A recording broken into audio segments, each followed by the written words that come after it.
Afternoon.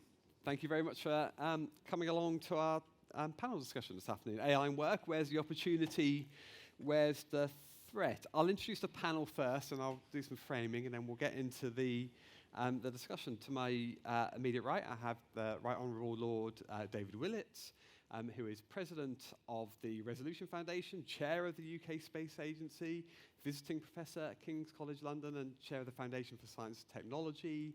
He was a Member of Parliament for Havant, was Minister for University and Science pretty much throughout the whole of the coalition government, but 2010 to 2014, and has a whole battery of books about a range of policy issues, which I'm sure you're all aware of. You can go into some of those as we're discussing through. And then next we have Rebecca Garrod Waters, who's Chief Executive of UFI VocTech Trust, who you all know about, or the organisation you know about. Rebecca has been with UFI VocTech Trust pretty much from the beginning. Her background is in public leadership, public policy, technology, and a range of other things as well. And then we have Antonio Weiss. Antonio's an award-winning technology expert and best-selling author. He's advised the Office for Artificial Intelligence, the UK Space Agency as well, the NHS AI Lab, and the Government Digital Service. He was also previously Senior Advisor on Digital Data and Technology to the Office of Sir Keir Starmer MP. And it says here, on his way to becoming Prime Minister, which I assume refers to Keir Starmer. But maybe that story hasn't quite finished yet, Antonio. His latest book, which is absolutely brilliant, is AI Demystified. And finally, we have Liz Williams, MBE, who's CEO of FutureDotNow. FutureDotNow is a coalition of industry leaders working to ensure that all working-age adults have the digital skills they need to benefit their own prosperity and UK productivity. She's had a stellar career across charity, campaigning, and corporate life and social impact, including at the BT Group. She's also chair of the Good Things Foundation, amongst many other things. Thank you. So, just to frame the discussion a little, and I'll come straight to the panel. There are these sort of waves of technology adoption. We've seen them. Electricity, the first IT revolution, Web 2.0, and you kind of have a similar sort of pattern of conversation around them, that those who are very close to the technology and understand it and can see its magic say everything's going to change tomorrow, and we're going to see this enormous change, and the world of work is going to be massively impacted. We're going to see a new wave of productivity. Society's going to be better, and in the blink of an eye, everything will change. Of course, it very, very rarely happens like that because organizations, people, society is a bit sticky. Adoption, diffusion, dissemination is very complex. And we're in one of those conversations at the moment around generative AI. Anyone that's getting their hands involved with it can see actually this is an incredibly powerful set of technologies, not just generative AI, but other branches of AI also.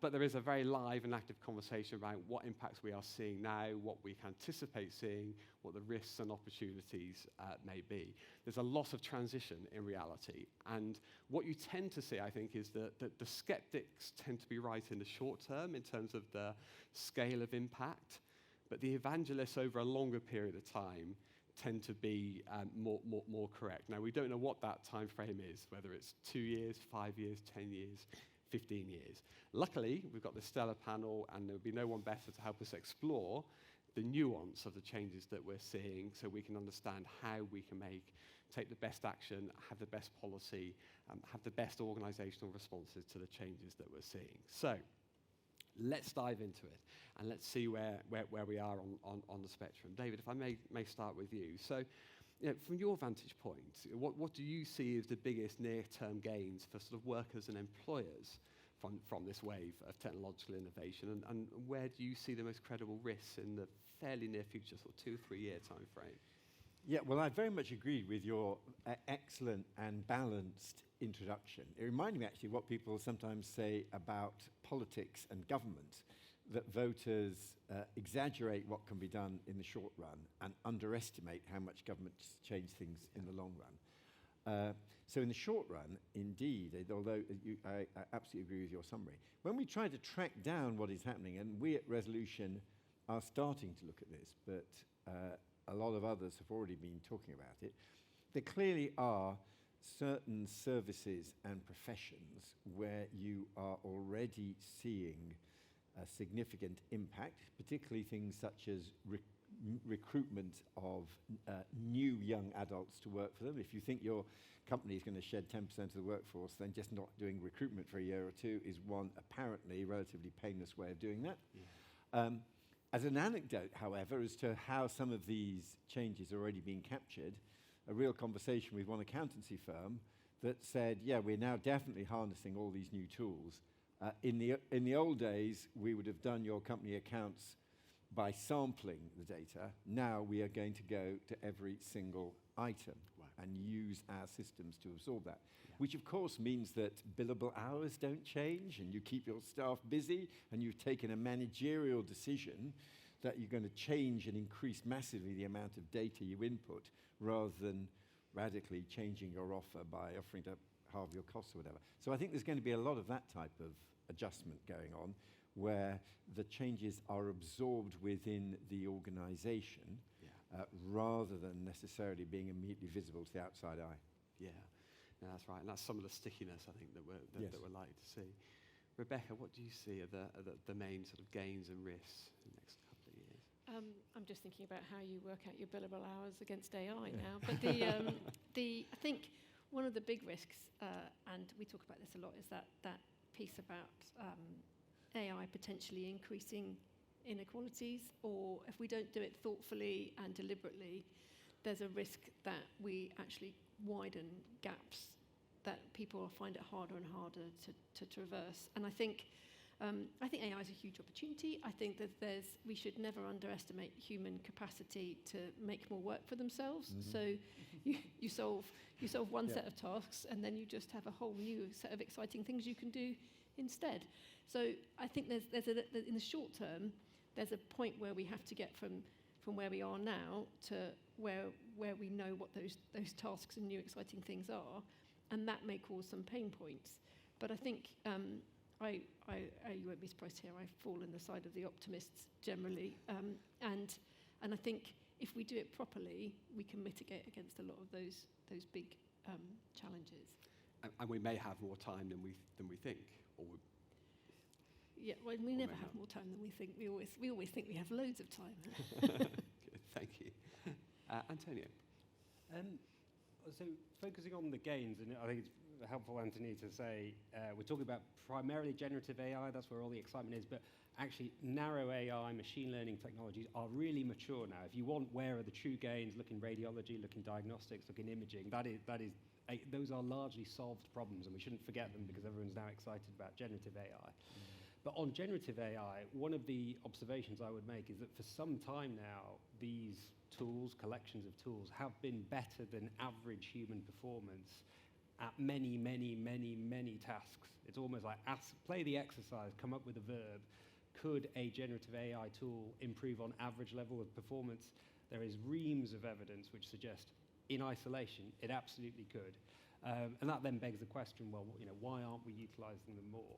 At my firm, the PSC, we were doing some work today looking at transcription tools within social care, and actually it's really quite advanced technology now, and lots of utility there, saving time, which could be redirected towards frontline care. But that doesn't mean we should completely jump into it. And on the risk side, there's at least two big ones which I think are underappreciated. One is the de-skilling side.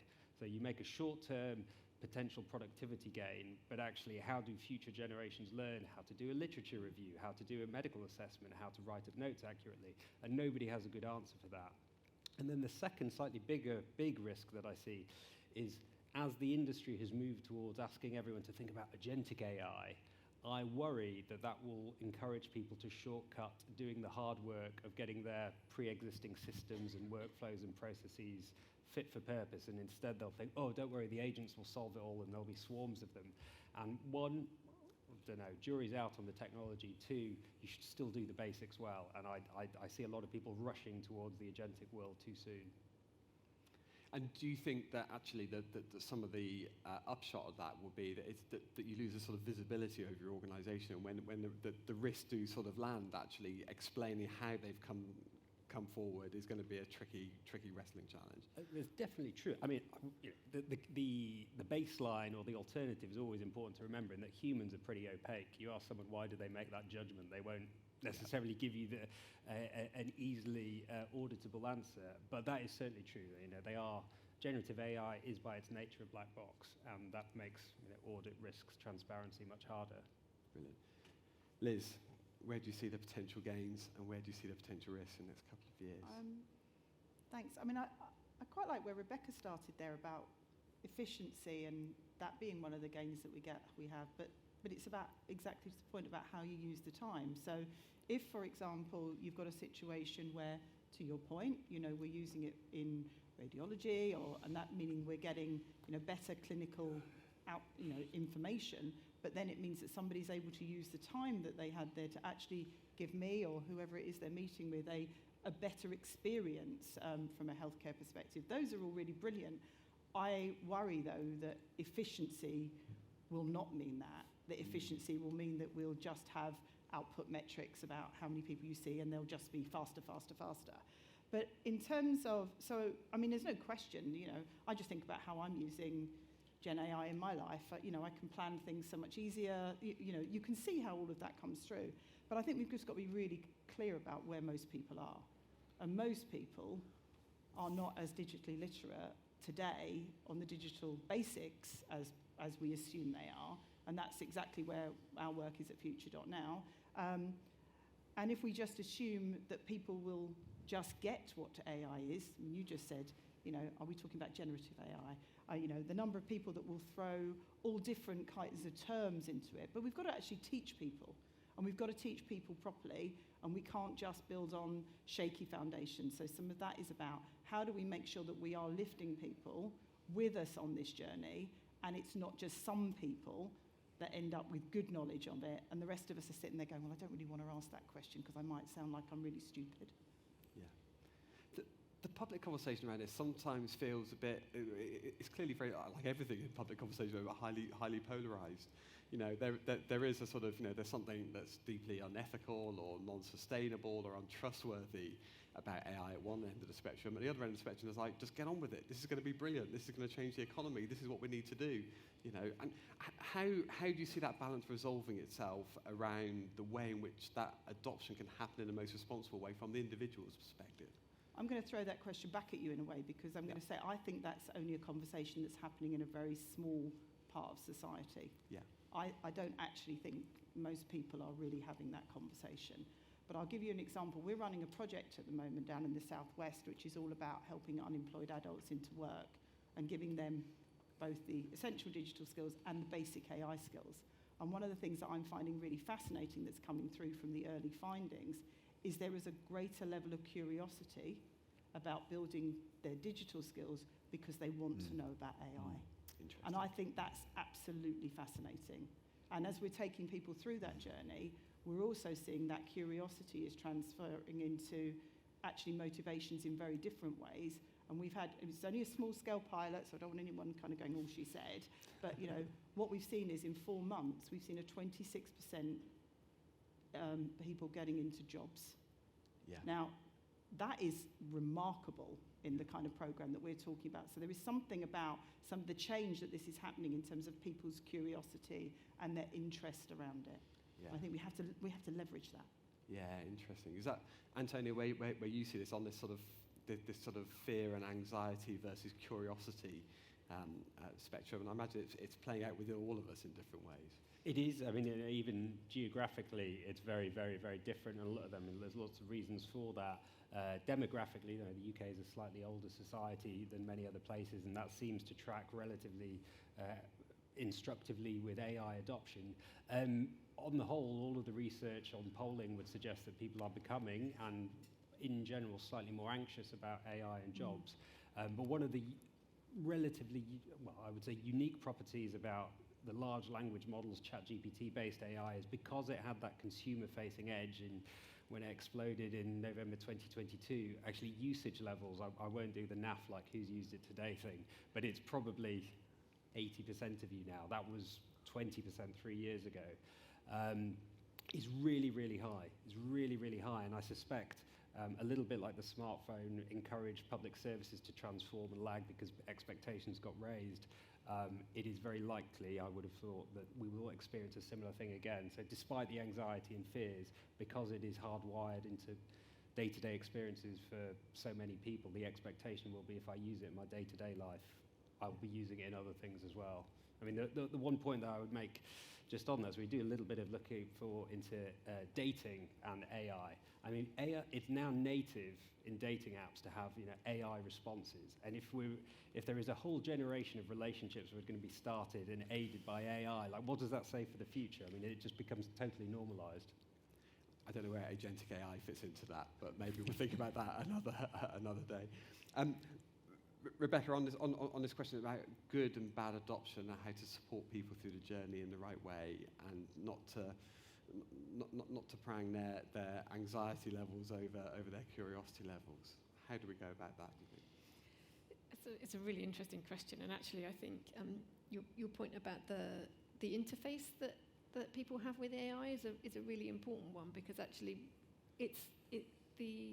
the barrier to using it is much lower because it feels so intuitive, and the way people can work on those kind of commercially available AI fronts is really different to how people had to engage with digital tech in the past. So the barrier to entry is much lower, and I think in some ways that can be a good thing, because you can kind of people can get comfortable much more quickly.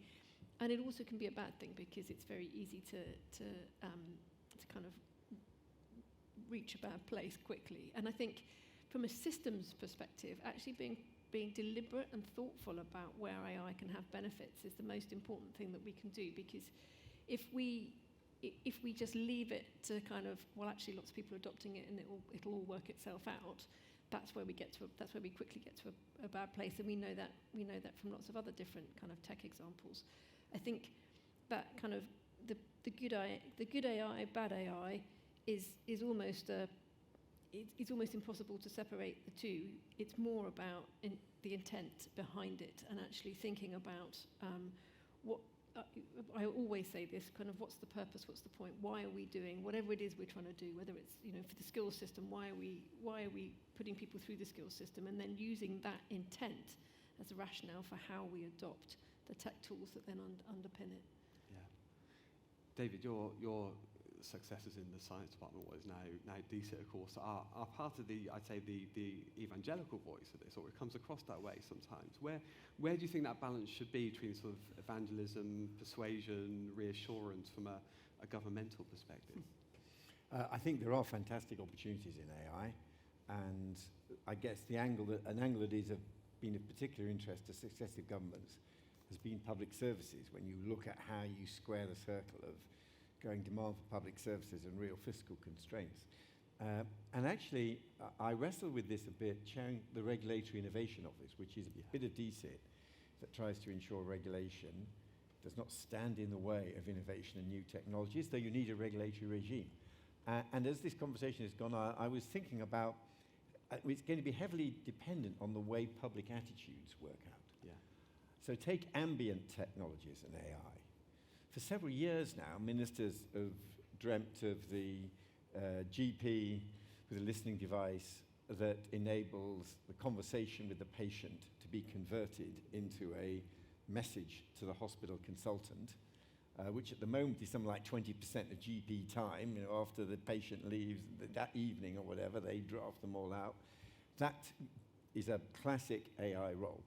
There have been very mixed messages as to what the regulatory regime is for that. And last year, we had quite a negative warning letter from NHS England. The tech companies say it's purely software. We've now got another exercise and hoping for a result very rapidly, where basically if it's a summative use, it's not regulated as a medical device. If you're using it as a diagnostic tool or in any way using it to take a decision about what is said to the hospital consultant. It is a medical device and will be regulated. And if the people writing the software answer the question, if this were wrongly used, could a patient die? If they tick that box, it'll certainly be very strictly regulated. And the regime, it's varied across the country, and nobody quite knows what the public thinks. And even if it starts just being used as summative, the speed at which it's getting better means it might be summative this year, but it could be diagnostic next year. Yeah. The social security regulations and legislation is written explicitly referring at various points to human decision takers. Yeah. Do we think that using AI to assess entitlement to benefits is an efficiency gain or is dehumanizing people claiming welfare? And the most lurid example put to me by someone from a defense background, where do humans fit in the kill chain? Which is, after all, the dispute currently going on between one agentic AI company and the US Department of Defense. And how that shakes down, where we end up expecting a real human decision and where we are willing to tolerate as legitimate an AI-based decision, I think it is very hard to read at the moment, but there will definitely be attempts. It starts, conveyancing law. Conveyancing law still has a requirement at one point for a human decision taker. Well, AI surely can displace all that. And we're going to discover over the coming months and years exactly what the boundaries of acceptability are. People might quite like the idea of taking conveyancers out of that particular process. Apart from the conveyancers. Sorry, apologies for the conveyancers. No, I'm going to pick up this question because actually it's really interesting. And that question of the human loop is not so much where do they need to be, but how do you resolve that question in ways that people will think is legitimate? Liz, do you have any thoughts on that? I suppose for me, I just keep coming back to the people that are making the decisions and how much they understand the kind of reality on the ground sometimes in terms of where other people are and their ability to actually understand the consequences of some of that. And, when you look at the data in terms of the level of digital awareness in our country, it's much lower than we actually assume it is. What we actually do is we build for the society that we would like to be as opposed to where people are today. So one of the things I always worry about is when people are talking to me about AI tools is I'm saying, well, are the people that are creating the tools, are the people that are using this and making the decision, do they understand what other people's reality is like here? So do they understand, for example, that there are people in the UK, Rebecca, you kind of said it earlier, you said, well, everybody is able to.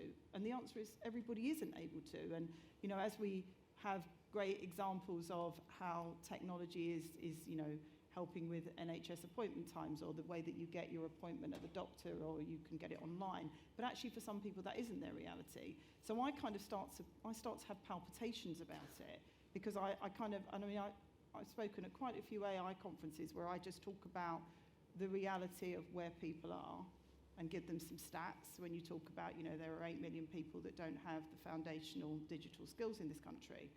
And people that are working on some of the higher end technological stuff kind of go, is that right? Is that true, Liz? And talk to me afterwards. And so there is something about how we balance those two realities and how do we square the circle and how do we make sure that we are not only having using technology really well in our country, but we're using it to pull everybody up because we are in a digital society. But some people, it's like going to a foreign country. They haven't got the language at the moment, and we're adding extra layers to the language. Yeah, okay, interesting. But people are nonetheless within the systems, aren't they? They're in the social security system or the health system and so on. And they're certainly in the skills and employment system as well. And I thought maybe we can move on to have a quick conversation around that, because there's been a big conversation around entry-level jobs and the impact of AI and whether it's having an impact or not, and the data's very uncertain, and what's a cyclical effect and what actually is a structural change driven by technological change. Rebecca, from your point of view, where do you think we are? What are we seeing, and what might we see emerge in terms of entry into careers? It's a jobs. really interesting question, and we were talking a year or two ago about what does that entry level mean? And you can kind of see someone described it in the legal profession as the sort of the bottom rungs of the ladder are starting to vanish. But the reality is that people still need to enter the workforce. So we have to kind of think about, well, where are those entry points now? And then think about, well, what does our skills system need to look like in order to equip people to access those entry points? Yeah. Rather than kind of just saying, oh, well, we'll just get people to the same pace and then somebody else can take them there.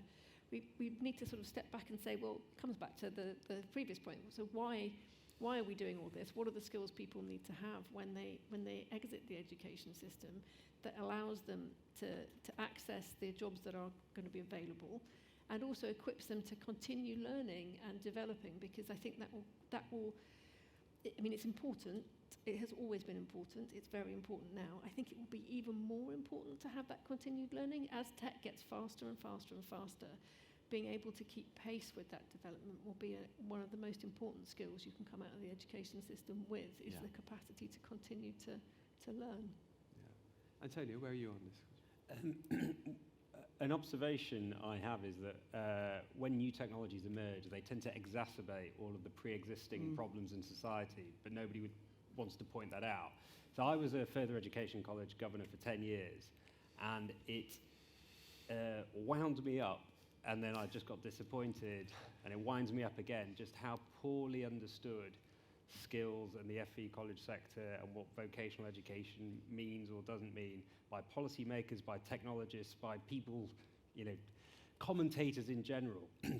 And when we think about these big foundational models and how they're being developed, and generative AI and where it's all focused on, it is not focused at employment opportunities in retail and hospitality or logistics.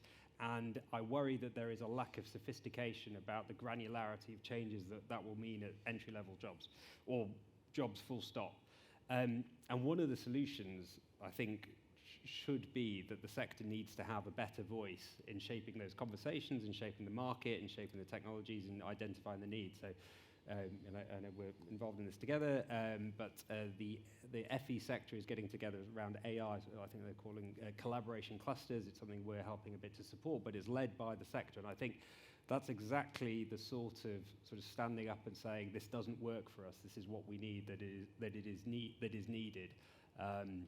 And that's I guess this presents an opportunity, and it shouldn't be missed. Which is to say, not all sectors, not employment pathways, not all skills are the same, and the people that are designing technologies almost certainly are not at the moment. Don't have FE front of mind, and they need to. Yeah, there we are. Got a receptive audience for that point. Is exactly right. David, Resolution Foundation, of course, exists to look at support for those who have barriers to opportunity, who are low paid. What are the things that the foundation is picking up around disturbance at the entry level? There is definitely a problem around youth unemployment and youth inactivity. That's partly due to wider factors, and we have started warning about this. It sounds admirable that, for example, the young person's minimum wage should reach the full adult minimum wage. We think there are dangers in that approach, and you'll begin to see some of the effects because of the cost of employing younger people in particular. Because there are one factor in being neat, one has to say, in the past was younger women getting pregnant. As that declines, you would have expected, if you just looked at the demographics, you'd expected the number of NEETs to be falling. Instead, it's rising. Yeah. So there's definitely a problem. However, I am fundamentally an optimist. I do think at the end of the day, as human desires and needs are so extraordinary and varied, I began my career in public policy and public services. In the Treasury, we had a typing pool, and out there were 300,000 coal miners. Yeah. And so I think in the end, we will somehow find other work that maybe none of us in this room at the moment can fully imagine. The process of getting there can be messy, and there's an interesting contrast, because the process of shedding the coal miners was a hell of a sight more messy and difficult than the process of shedding there's not a job being a typist now. And one of the reasons was the geographical concentration of miners with specific skills and a view of their jobs, partly shaped by things like apprenticeships. And I remember meetings, we'd say, but they're not unemployed coal miners, they're ex-coal miners. What is the next opportunity for them? And if I were being optimistic, I would say that this process is going to be geographically widely spread. We have got one or two places with quite a few call centres, but by and large, there aren't towns full of people doing conveyancing jobs and one or two specific service activities which look like the low-hanging fruit where the AI is first going to arise. So being in a city where there's lots of other jobs and alternative career opportunities and other things to do will put you in better stead than if you were in the equivalent of a mining town in the 1980s. And so I personally think the process of adjustment, though it would be difficult for individuals, could be a bit more manageable than some of those were most difficult transitions we had back in the 80s.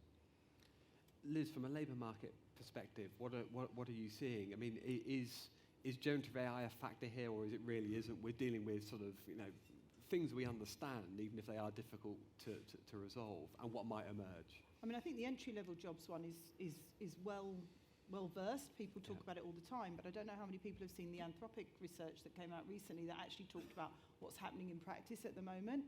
And frankly, if you're a female and you work in customer service, you might want to be a bit more concerned than you perhaps think you want to be at the moment. So I think there's some very interesting realities coming through about who is going to be most affected, and I don't think there is enough conversation happening about that. And then what is the pathway to you to being able to move into the next job?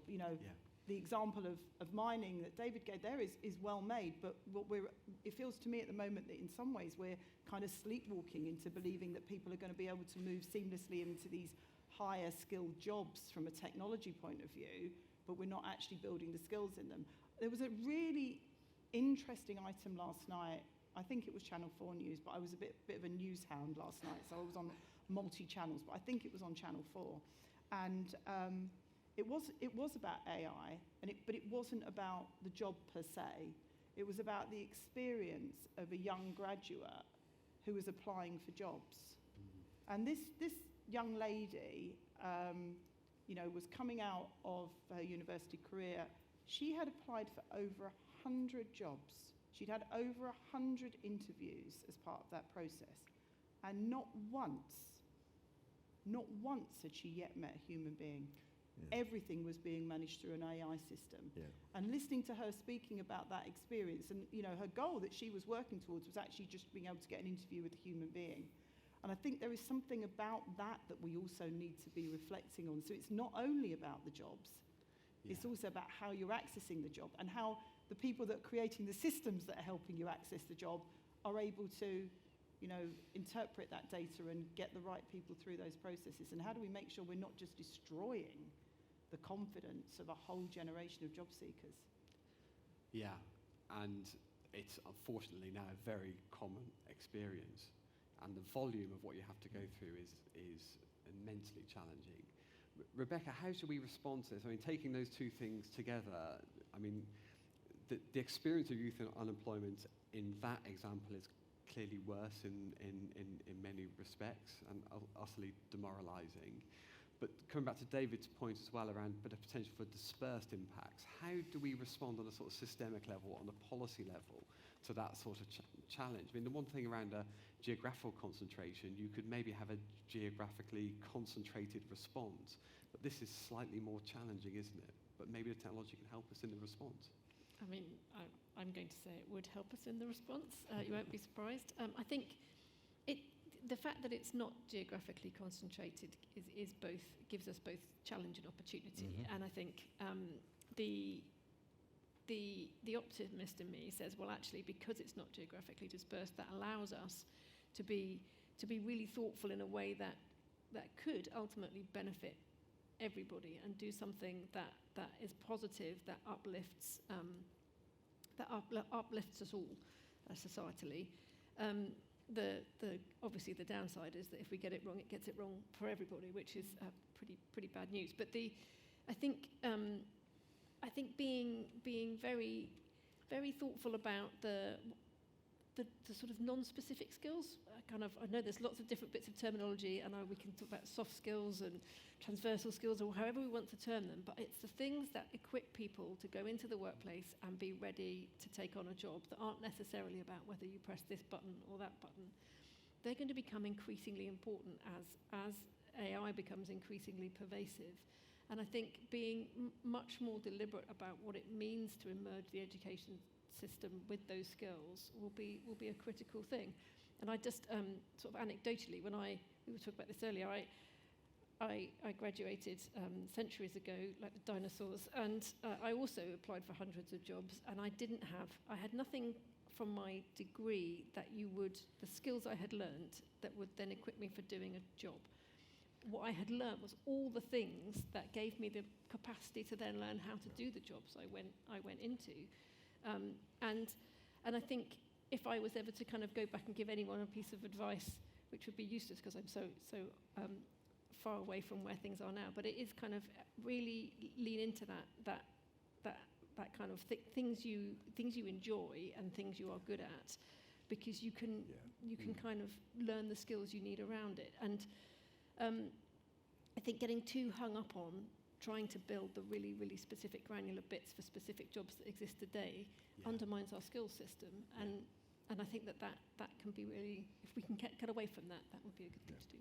The whole panel is nodding furiously in agreement with you, so that's a good place. Anthony, I want to go back to you because it links into what you were saying about the reality of what you experience at FE, for example. And much what Rebecca is talking about is, of course, is a real part of the system, but it's invisible within the system because it's not easily sort of tutored, assessed, and badged stuff and so on. And we've got things like digital badges and frameworks, and the digital skills framework and so on that enable some of that. Is that the way we need to go? The sort of focusing on those sort of core transferable skills in different ways.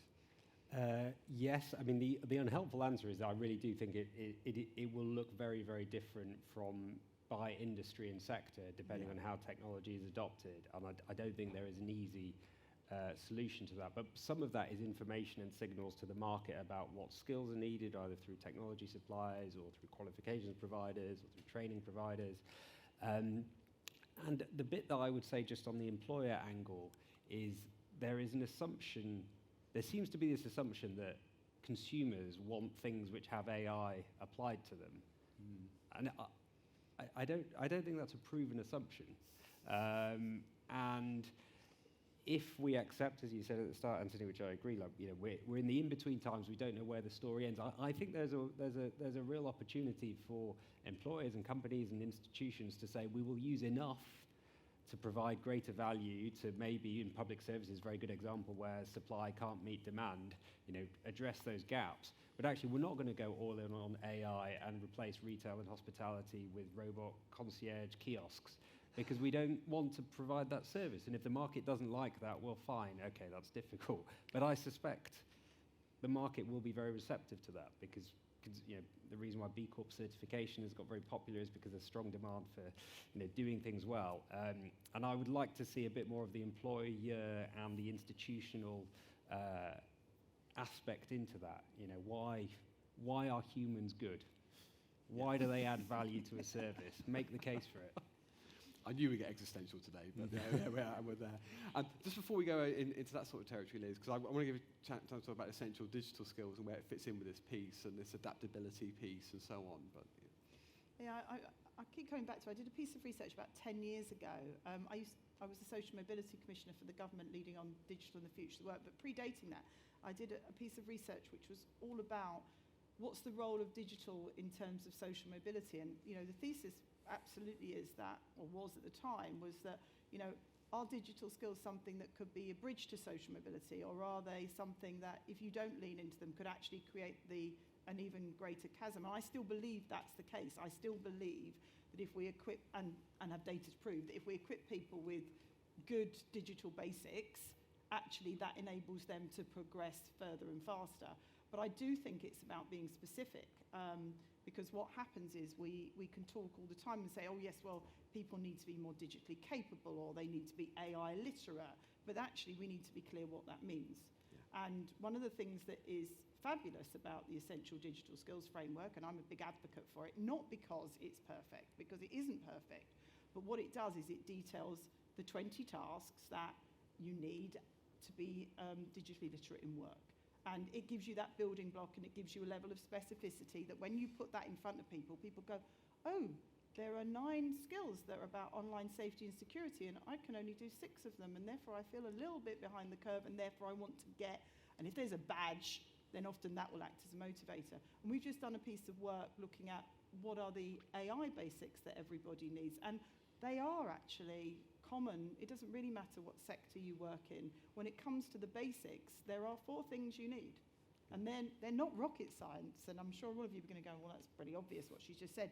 But you need foundational knowledge of how AI works and how it functions. And let's just not assume that everybody does know that, because they don't at the moment. We need to know how to formulate clear instructions. We need to be able to critically evaluate what comes back and go, actually, that looks like a load of tosh, therefore I'm going to ignore that bit of it. And you also need to be able to understand the ethical implications. And those 4 things should be, the things that we are building up for everybody. And we should absolutely be setting an aspiration in our country to be the most digitally and AI literate. And we should know what that means. Yeah. So for me, that level of specificity is really important.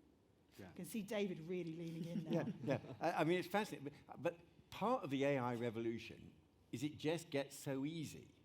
Interacting with it will get easier and easier. And some of the skills we now think you need, and the keyboarding and all that, I think will disappear. It'll be much easier to use. I think, and even things like prompt skills. I think AI will mean prompt skills will matter less. Knowing how to extract something, exactly how to formulate the search on Google is much harder, I think, than it will be, and we've got proper experts here in AI. I think in some ways, if I may say so, you're slightly underestimating the scale of the AI revolution. I think part of it is the interaction with it will be so much easier than the way we currently interact. But I'm going to come. Do you mind? Let's do this. But I think, and I hear people tell me all the time that AI is going to solve digital inclusion in this country, and I just think it's tosh.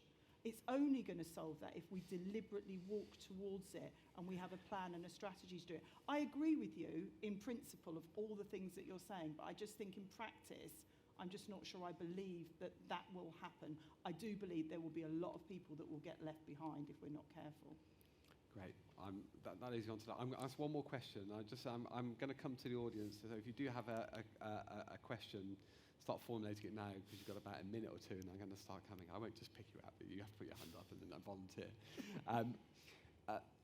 Rebecca, do you see new forms of barriers to opportunity, inequality arising, building on what Liz was saying as a result of the developments that we're seeing in AI? What do they look like? Is it just about where you work, or is it about how you approach learning, development, career, jobs? Is it about your employer?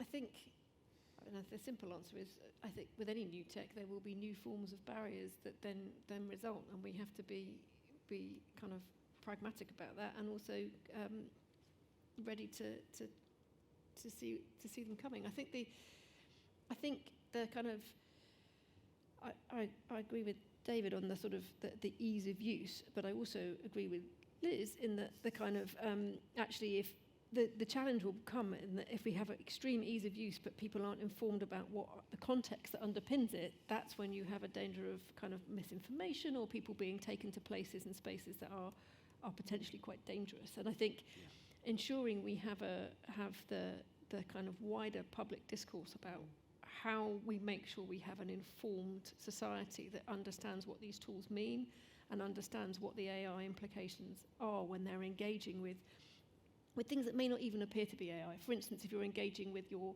GP, being cognizant that actually they are utilising some sort of AI interface to inform the conversation they're having. So it may not necessarily be that the individuals are engaging with it. And I think obviously I'm particularly interested in the skills system.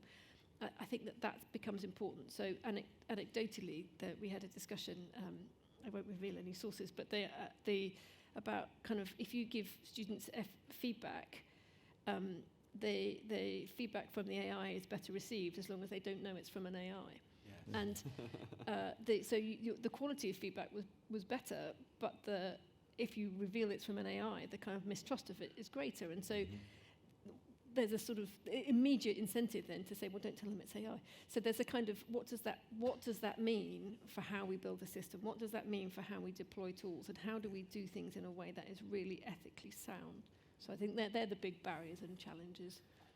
So this raises a bigger question around AI literacy, and so it'd be interesting to get your thoughts on this. I don't mean AI literacy as a sort of curriculum, if you like, but how do we become an AI literate? It's about those core skills that Liz is describing, but it's about other things as well, in terms of that broader context that Rebecca's talking about.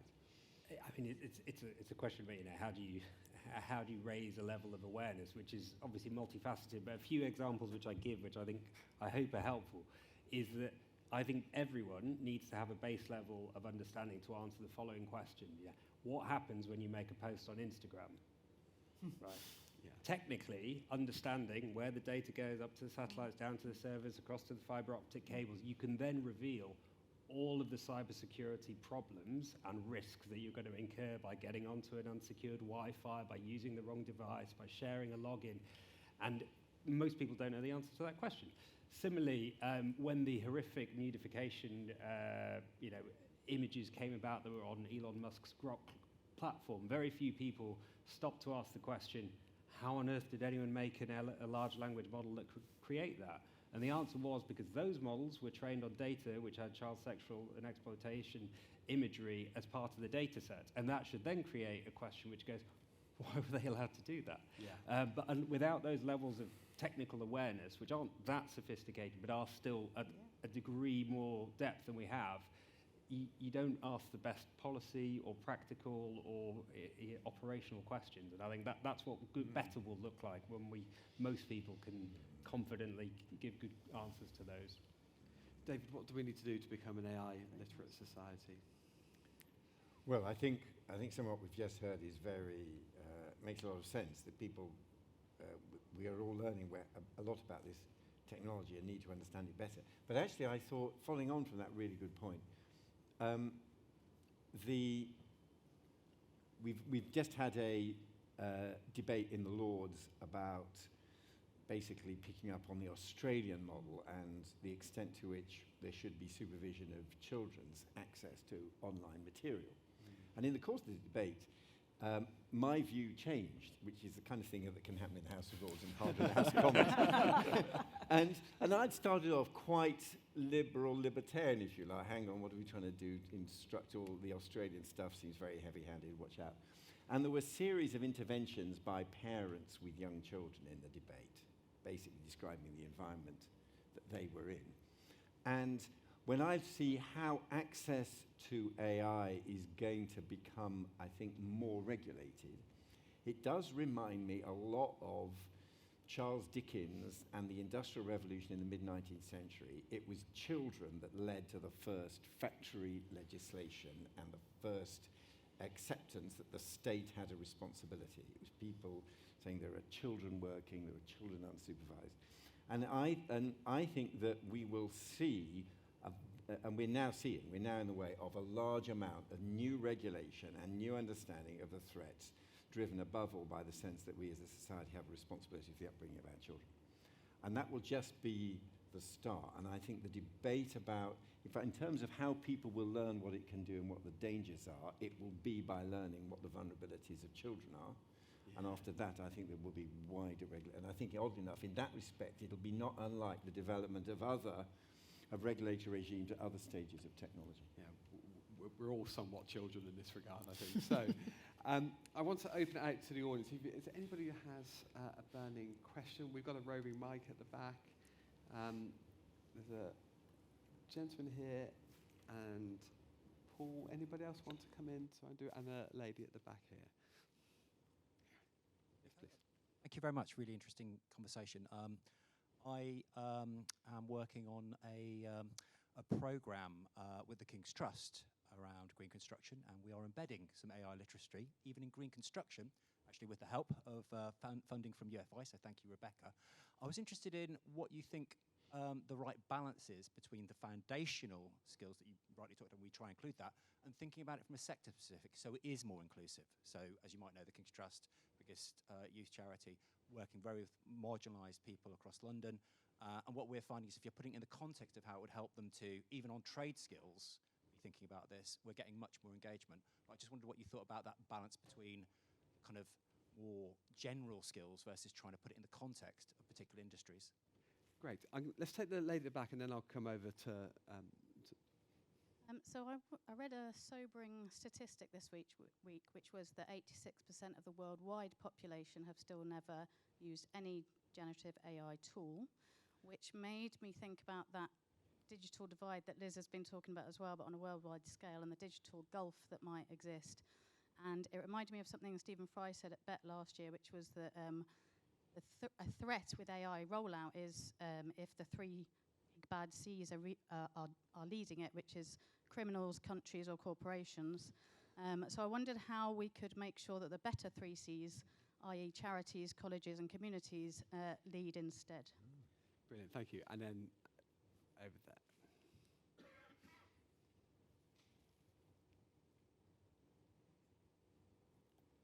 Thank you. I was at a UFI and AOC event yesterday, and we spoke to two learners around AI and their potential use. Both were in public services, and both were looking to get a job. One of them didn't want to use AI at all and wanted to be, in their words, their authentic self and wanted to be judged on their own abilities.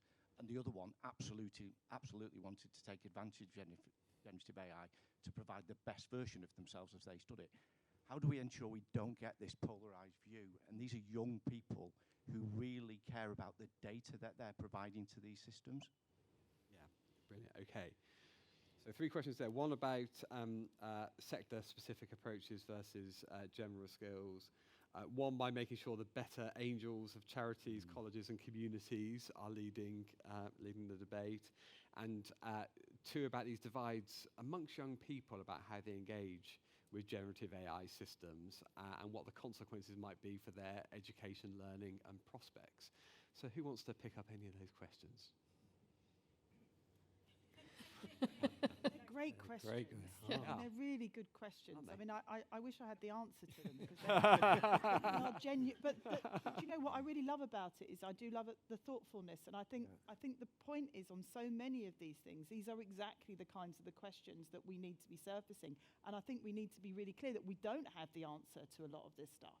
And I think, when we're talking about empowering charities and the angels, I think that's absolutely right. But I also am really conscious that you've got the tech companies that have different agendas. And even when I love the tech companies. I used to work for one of them, but they're also, they have an agenda on some of this. So how do you make sure that organizations are able to use that effectively? And I mean, you don't want young people, for example, not using AI, but you want them using it responsibly. And I mean, what we've definitely seen, I mentioned it earlier, where we've been working with, unemployed adults, where they have been curious about AI, that has given them a different level of motivation. And I think that becomes quite exciting.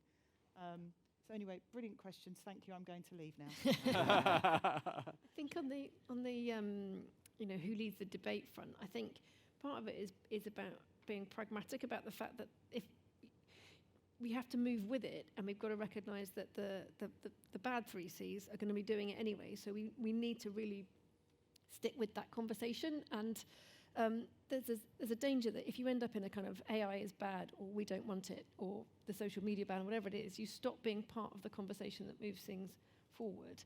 And it's making sure that happens together. And I think on the polarisation, the good bad bit, kind of not good, bad, that they do use it, don't use it. I think that's why it's so important that we hold the line on kind of this is what it can do for you. This is how you can really benefit from it, and this is how if you use it too much, you're not going to get anywhere because you're not going to put any of yourself in it. And that's such an important part of making sure people have the digital skills to understand what the power of a tool is, and how it can give them what the benefits can be, what the dangers can be, and how therefore to navigate this kind of ever-changing landscape in a bit more of an informed way. And I don't know the answer to the sector-specific versus general, except to say I think both are important, and actually it's making sure we get the balance right. I think, if I may, I think the answer to the sector-specific is very much what you yourself said earlier, which is knowing stuff and digging. And I think the best... And for me, the way you learn about the limits of AI is when you engage in it in stuff in an area where you may perhaps have some prior knowledge, and you're most dependent and least able to spot hallucination or error when you're in an area where you don't know things. And I do think knowing stuff is one of the best protections and one of the best ways of understanding the limitations of AI. And if I may, you're two people, I'd love to know whether the person who thought they were going to be remaining authentic by not using AI, whether they used a mobile phone, whether they did texting, whether they searched on Google at the moment. So it's a temptation to say, let's live with technology up to about 2 years ago, and after that we'll stop. I think that idea is dangerous compared with having the confidence to know how to work with AI. I'll try and add additional bits. As I completely agree on the sector specific. It's kind of it gives the scaffolding for an educational term to be in what you know. I would slightly push back to that excellent person who said that and say, I think you still can be authentically yourself and use generative AI. So practically, let me give you an example. Bad use of generative AI is you ask it, I'm on a panel this afternoon, these are the topics, what should I say? Okay, that's not authentic. Or maybe that is authentic if you're lazy. I don't know what's wrong with that. But authentic good would be, I'm on a panel, this is a topic, I think these are the 3 answers to each of the questions that I want to make. Could you do some research or fact-checking or additional builds? And I think it's not an either-or. And then to your great point about the 3 Cs, that this is bugging me quite a lot, that I worry that we're not learning good kind of free market lessons, which I never thought I would say. It's never good to have an over-concentration of power. We see that with NVIDIA and chips in the supply chain. We see that with the war in Iran right now in the Straits of Hormuz. And it looks to me that with the foundation model providers, we are moving towards a very small number of technological suppliers on which we are all planning on being very, very dependent on. And that cannot be the right answer. You want a plurality and you want competition. And so every incentive that can be made to encourage the breaking down of too much over-concentration, either horizontal or vertically, of power, I think would be a good thing and would help address that. Mm-hmm. It's one group of people we haven't talked about very much in the conversation. We've covered a lot of ground, but employers, what's their responsibility when it comes to all this? Liz? I'm smiling because we work really closely with employers, and I think employers have a huge responsibility and a huge opportunity. Actually, the people that work for them, they want to be taken on that journey. And I remember sitting and listening to, I think it was the chief exec at Holiday Extras, I think it was called, and they were talking about the journey that they'd been on quite early in their organisation. It was a good few years ago now, and they were basically saying we took everybody and just broke down the bits of AI that were coming in, and we all had conversations about, I feel a bit daft, I don't know what that thing is, and they really helped everybody in the team come up. Now, I don't know how you do that for everybody, but I do think there is something about the way that employers make it okay for everybody to come up and get that kind of insight and that learning that they need. And that's why I always come back to the specificity that comes from frameworks. And I know there will always be builds that come from it, but I think from an employer point of view, we have an obligation to understand that there are a lot of people out there that don't have these skills currently and need help to get it. The problem is, though, if we become over-reliant on employers, there are a lot of people in this country that are not currently employed. David, what should we expect of employers? What should they expect of themselves? Well, I think, if I may, just to focus on one particular granular issue where there's I was involved, one of the people encouraging the government, the previous government, to create the apprenticeship levy. And the apprenticeship levy is a very useful resource. We've seen employers increasingly, however, use it to train up incumbents, the people they've already got. And I think the government is absolutely right to try to redirect the apprenticeship levy towards new recruits and people entering the workforce for the first time. And I do think it's important that incentives like how you can legitimately use the apprenticeship and training levy now, how you can legitimately use it, thinking of people out there who have not yet connected with you that could be an asset for your company and certainly are an asset to society, and not just thinking of it as how you can get a bit more training for your middle managers. I think that reaching out to younger people, it's the bit of the labour market I most worry about, and where employers have both an opportunity and also, I think, a responsibility. Antonio. Which I'll say quickly, one of the things I love about Wales is the Future Generations Act. I think the requirement to think ahead to what your decisions are is deeply important. I think that is very important for employers to not think that, have a longer term horizon than how do I reduce costs through having more AI technologies. And actually, if you can't answer the question, what are we going to do for the future intake of workforce because they haven't been trained up by anyone who knows how to do the task, then you're doing something wrong. Brilliant. Rebecca, employers. I think I just agree with what everyone's just said, really. We can't just totally rely on employers, but we do have to kind of recognise the important position that the set of employers bring to the skills debate, to the AI debate. But it is that piece about you can't just expect everyone to have that knowledge without thinking about how you're kind of bringing people up and how you're training your workforce. And I think, like all of the rest of the panel, really think about that kind of the pipeline of young people into employment is a really particular concern. And I think if we talk about employers and we talk about FE and we talk about NEETs in three separate buckets, it becomes an impossible problem to solve. And actually, it should be a kind of a joint conversation. The responsibility is more about understanding the importance of that pipeline of people into their organisations. Brilliant.